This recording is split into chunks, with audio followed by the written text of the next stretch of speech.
Assalamualaikum warahmatullahi wabarakatuh, Ustaz. Okay, I want to ask you about what's your opinion about Islam and politics. In Akhirah, we will be asked about why we choose that leader. Because Malaysia will have general election. We have two parties. One party defend and bring Islam. Second party is defend and bring the nation and race and Malaysia. What's your opinion? Well, I don't know anything about Malaysian politics. No, just... But I do have a lot of opinions about Islam and politics. So I'll share that with you. Okay? Because I think it's a serious topic. You might not like what I say, but that's okay. Because I have a flight soon. No, I'm kidding. In my own studies, in my early studies of the Quran, I felt like there is a very deep connection between Islam and politics. I no longer believe that. I believe there is a relationship between Islam and politics, but the way that the Muslims talk about it is not very true to the text of the Quran. As a matter of fact, in my understanding, in the entire Quran, maybe one ayah is about governance. Maybe one. الَّذِينَ إِمَّكَّنَّاهُمْ فِي الْأَرْضِ. That's the only ayah. I don't see any other ayah in which directly governance is talked about. Ahkam of Allah, yes. Justice, yes. But then justice was being talked about in ayat at a time when Muslims had no government. As a matter of fact, even the way we think about implementing the ayat of Quran, I feel that we oversimplify things. For example, how many times have you heard, if Allah said it, you must do it? Right? Simple. Allah said it, you must do it. The ayat of Hajj came in Medina, in Baqarah, early Madani ayat. All the ayat are early, before Badr even, some of them. Did the Muslims do Hajj? No. They did Hajj many years later. They were reciting the ayat of Hajj and the manasik and all, but they weren't doing it. Why aren't they doing what Allah said? It's not time yet. It's not time. So we have this kind of, I argue an extreme view of how Islam is applied.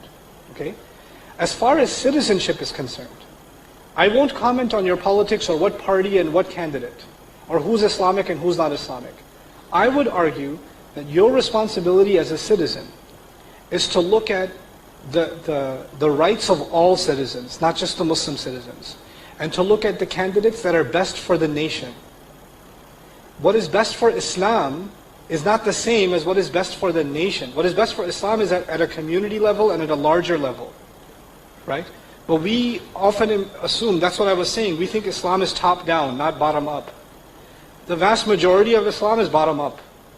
You can have the most Islamic government and still the most un-Islamic society. And that still means nothing to Allah Azza wa Jalla. It means nothing. You understand what I'm saying?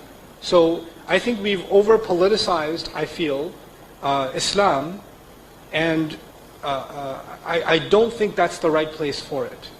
In the way that we've used it, at least anyway. I think when it comes to politics, our religion emphasizes basically principles. Justice, transparency, ensuring the rights of others. It's not actually about implementing, oh, we're going to shut down all the stores in Ramadan. Or we're going to make sure the women that don't wear hijab, or something else. Or we're going to burn all the liquor stores. Where? When did that happen in Islamic history? Study the Islamic empires of Granada, and the Andalusia, and they were multicultural, multi-religious, open societies, and they lived by Islam. And they thrived. Some of the greatest civilizations of Islam were like that, right? And if some of the people today that talk about Islam were there, they would be like, astaghfirullah, astaghfirullah, astaghfirullah. That's all they would have been doing. We're far more, some of the people that claim Islam today are far more extreme than any time in our history. They're just far more extreme. So we need to get a better understanding of our own history, in my opinion. We don't have that. And we have to get a better understanding of where exactly does Islam and politics interplay. We feel like Islam and politics merge at every occasion. They don't. There are many parts of our life where Allah left us to make our choices. You tell me. I live in America, right? And when I vote, obviously I'm not insane, but I have to pick between two bad choices. I have to pick between insane and evil. I don't know which one to go with. Like, you know. But I'm not going to make that choice as a Muslim. I have to make that choice as a citizen. You understand? And my choice is not the Islamic choice. It's the choice based on my common sense. The same is true of you. You're not making an Islamic or un-Islamic choice.